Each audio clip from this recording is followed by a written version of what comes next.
Hey guys, I'm Janet on occasion, and today we're playing another Total War Warhammer II Battle Replay. This one is a community card sent in by Xiphos, and I'll actually be doing a couple of his games. He played against King of the Dead in Turin's Flash tournament yesterday for me, and probably a couple of days ago for you, I'm not sure. Anyway, yeah, so it's a pretty cool tournament. You guys can check it all out, you know, sort of, not live, but, you know, on demand. So, from when it was like, you know what I mean. Anyway, you can check that out on Turin's channel if you like, but I'm going to be casting them separately because I think they're great games. So, first up, you know, Bretonnia against Chaos, tough matchup. And here he has these Royal Hippograph Knights. I don't know what these are. I've never seen them before in my life. These things.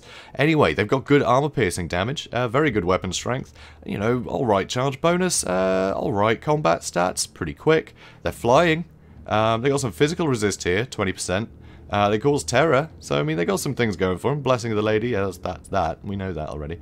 They're also siege attackers, that's useful in a quick battle. Anyway, yeah, Royal Hippogriff Knights. When was the last time you saw those guys? Like, never? So, that's kind of cool. Definitely already interested. This has me interested. Anyway, he's also got some peasant bowmen. His back line actually consists of foot squires.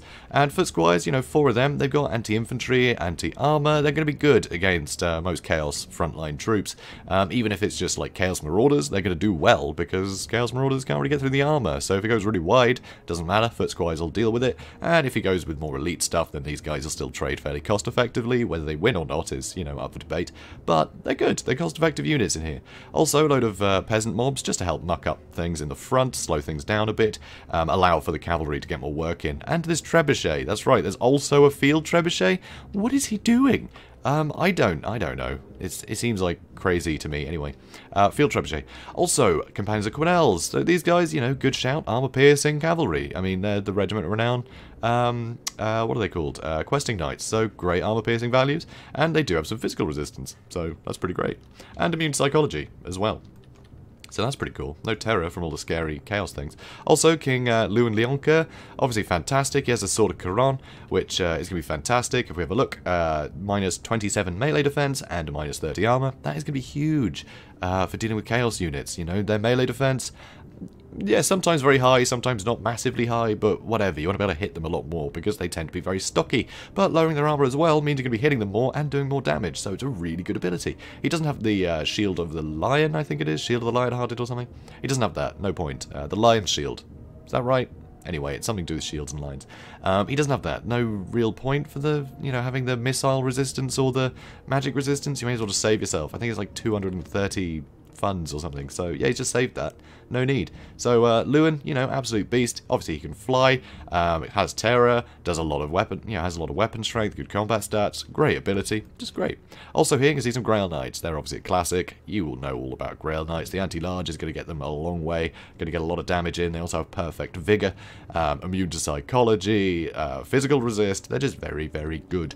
So, gotta love them.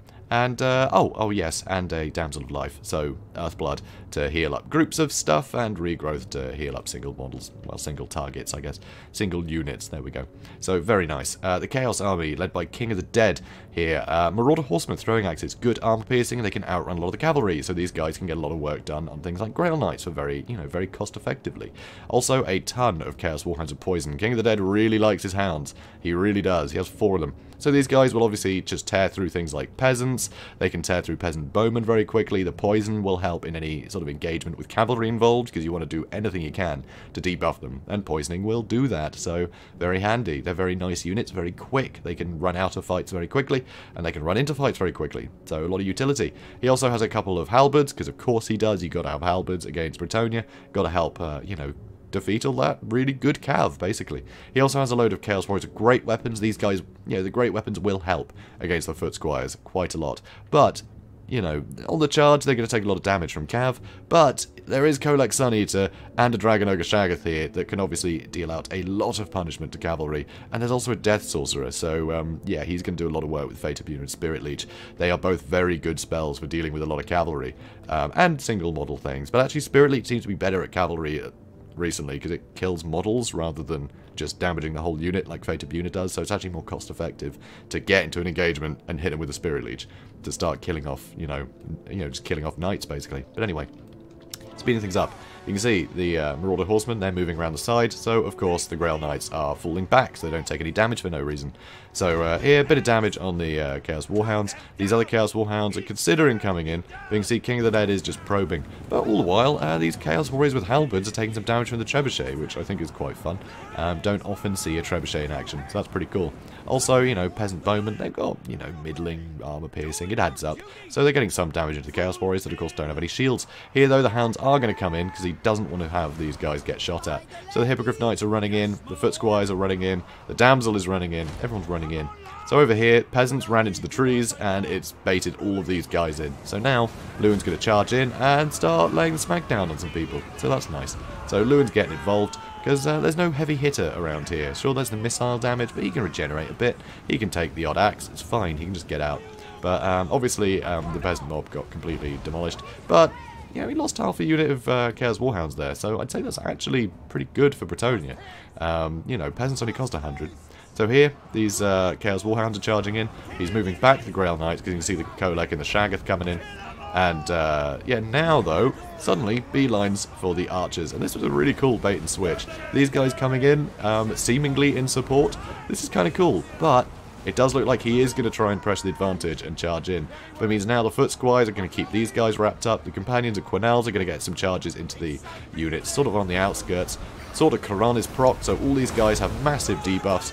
And there is a lot of very powerful cavalry here. A load of anti-large from the Grail Knights. Good armor piercing from the Hippogriff Knights. So they're all going to charge in. All this stuff has been debuffed hugely. So they're taking a lot of damage. Companions of Quenelles are charging in on this side as well to try and pin down the Shaggoth. And the Shaggoth's having a lot of... he's having a tough time getting out of here. He really is. And you can see here the Royal Hippogriff Knights. They're getting a bit of a wrap. There's, yeah, there's a Hippogriff Knight. No, there isn't. Oh, I thought there was one in front of him. No, maybe not.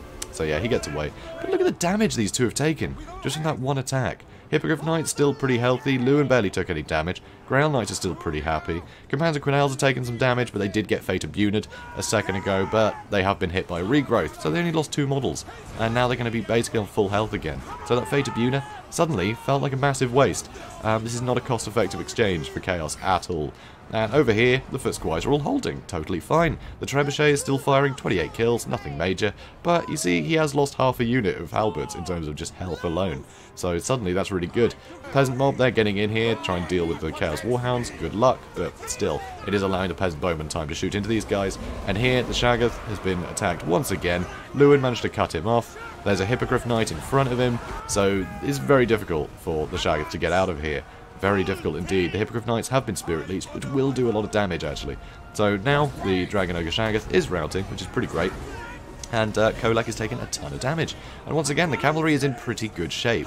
Grail Knights, yeah, they've lost a few models now. Hippogriff Knights, I think, have lost a couple. But still, they're pretty good.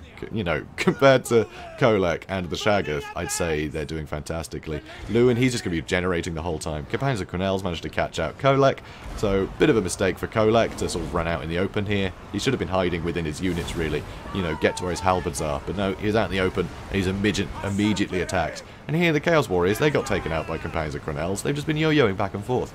Every time the Shaggoths try and retreat, the cavalry attacks something else. So they're just constantly being used to good effect. So here you can see Kolek is being absolutely mulched. He's down. The Dragon Ogre Shaggoth has shattered. Everything shatters due to army losses because all the strength of the army has fallen apart. And that was pretty exceptional. That was absolutely textbook.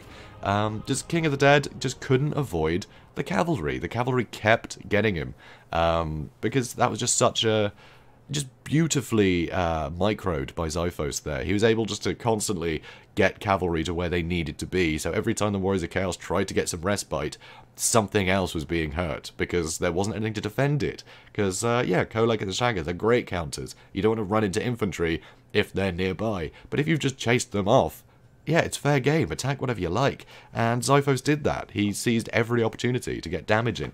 The Trebuchet, he was just sat there, you know, pulverizing halberds. And halberds are pretty expensive. And, yeah, I think they're more expensive. How much is a Trebuchet? I can't remember the last time I brought one. But anyway, the halberds are most dangerous, right? You don't want the halberds fighting your cavalry. So anything you can do to whittle them down at range is a good thing. So being able to do a lot of damage to them, it just meant that suddenly the Grail Knights, the Companions of Quenelles and the Royal Hippogriff Knights were all a bit safer. in those engagements, which meant that, yeah, Dragon Ogre, Shaggoth, and Kolak had to fight everything themselves. And being surrounded, Sword of Charon procced, they're basically defenseless. They get absolutely mulched, as you saw, which was pretty incredible.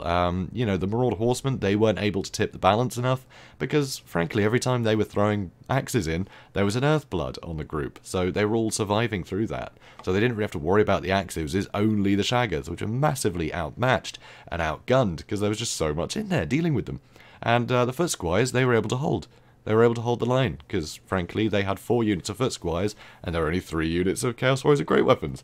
You know, they outnumbered them, so they were able to win that, especially with the Companions of Canals constantly yo-yoing between, you know, the Chaos Warriors and the threat of the Shaggoths. But that actually gave him a better position, because he charged the, you know, the Chaos Warriors, and then suddenly he was able to get around the back and cut off the retreat of any of the Chaos units. So they just constantly put themselves in better positions while being on the offensive. Which is pretty cool to see. You know, usually it's one or the other. You're either playing defense or offense. But no, they were able to do both, which was awesome to see. So beautifully microed there, beautifully utilized Companions of Quenelles. So very cool fight. So I'll be showing another one from this series. It was another good one.